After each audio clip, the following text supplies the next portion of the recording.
We are now going to describe the functions of our A1. The first step involves the inserting of the A1 in the standard audio 3.5mm jack. Once the A1 has properly been inserted, we will select the first option, which is the A1 dongle. The selecting of the first option gives us three buttons, which are Read Data, Read UID, and Write Data. The Read Data enables us to read the data within the A1 dongle.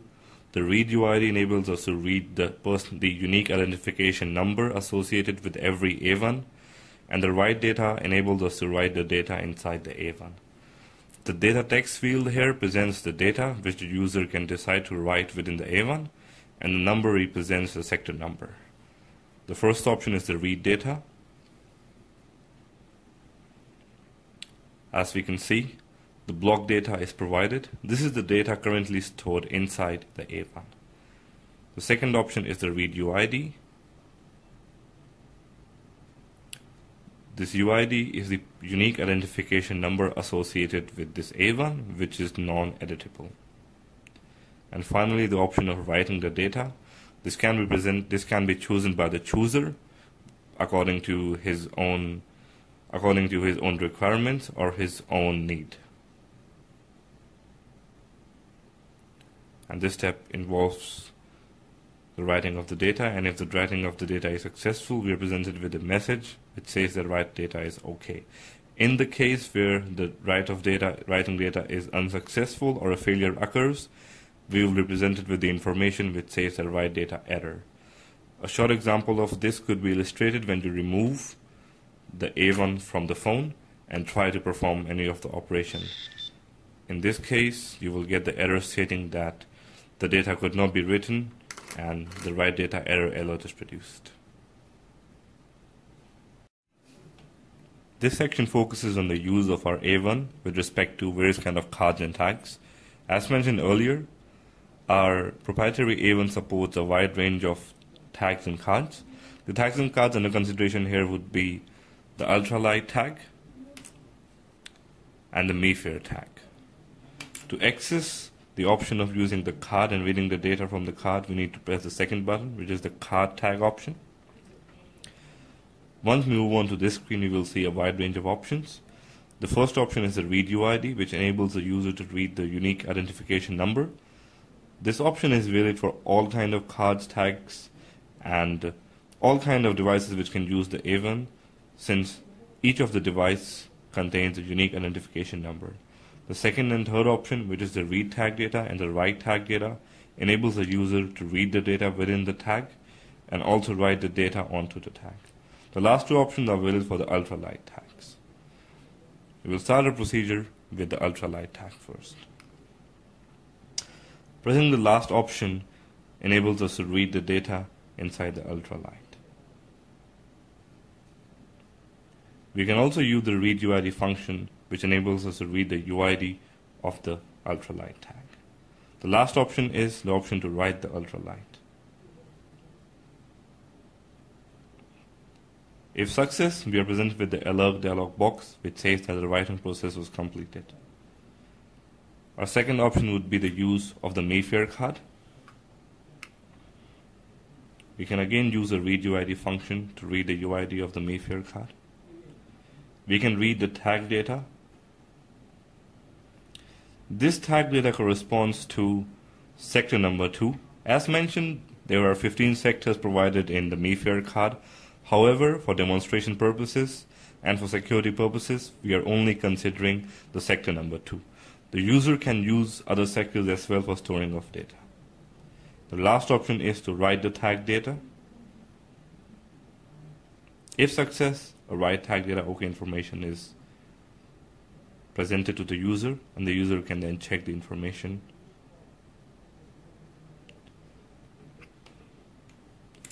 As explained before, the data and the number text field are the information available to the user so that he can choose the sector number and choose the data which he wants to be written to. This explains how our A1 can support a wide range of data and cards, both for reading and writing purposes. The next function involves a practical application of the use of our A1 and the tags provided. There could be a lot of applications which can use our A1, but one of the simple applications which we have made in this app is the use of storing of the GPS coordinates within a tag. When we click on the application button, we are presented with a screen. The screen gives us three options. The first option is the operation, the second is the rewrite, and third is the write GPS. The write GPS option enables the user to store a set of longitude and latitude coordinates within the tag. This tag is rewritable, so in case the user wants to rewrite this tag with a separate set of coordinates, he can do that. The example of this involves first the insertion of A1 within the cell phone using the standard 3.5mm audio jack. The second step involves the writing of the GPS. But before the writing of the GPS, we need to make sure that the memory is clear. So we will choose the option of rewrite, which will make sure that any written data within the tag has been completely removed and the sector is free. Now we will write the GPS coordinates within the tag. If the process is success, you will get a message saying that the write tag data was okay. The final step involves the operation, which would be followed by opening of a Google Map. We use the simple Google Maps UI. Another example of this could be when the user wants to write a different set of coordinates.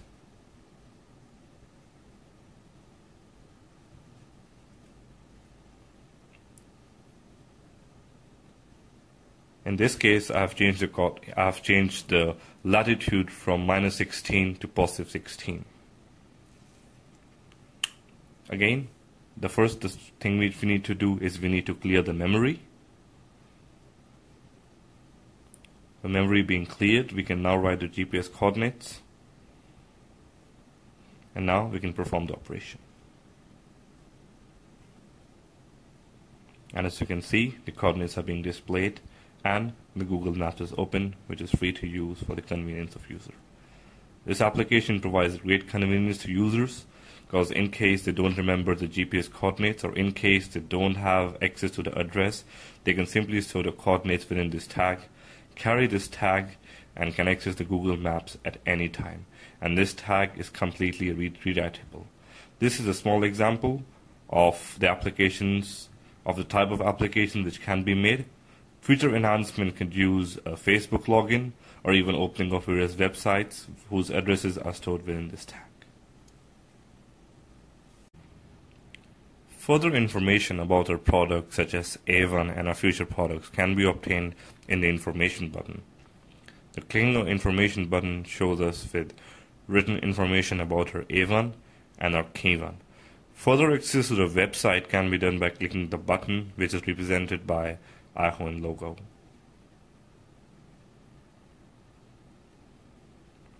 This website will give user all the information needed about your products such as sales, pricing, market demands, and availability. This video is being shot for demonstration purposes of our app to be used by Apple for its review process. The first step before introducing our app is introduction of our products. Our main product involves the use of an external NFC providing dongle. This dongle is called as the A1. This dongle allows the user to perform various NFC related actions and various NFC related functions on iOS based phones and devices. The second product which I would like to introduce is tags. These are MeFair tags. This is ultralight tag, and this is a card-based tags.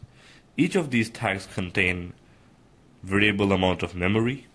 A short example of a structure of a tag can be illustrated by a demo app called as NFC Tag Info, available on Android devices.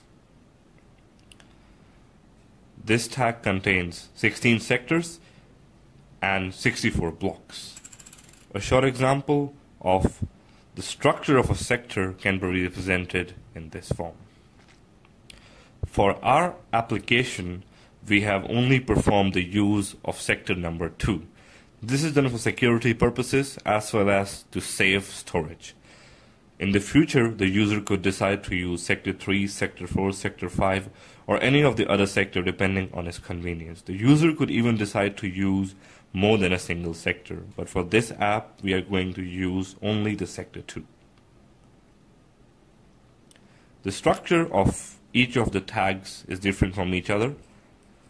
The ultralight tag consists of a relatively less memory than the MeFair tag, which has already been shown, and whereas a card-based tag allows the user to store the largest amount of data.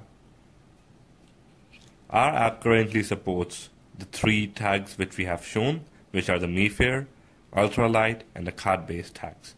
All these 3 tags can be read by using a proprietary product, which is Avant. We will now start the use of the iPhone and display our app to perform the actions which our app can do, which can be used for the review purposes.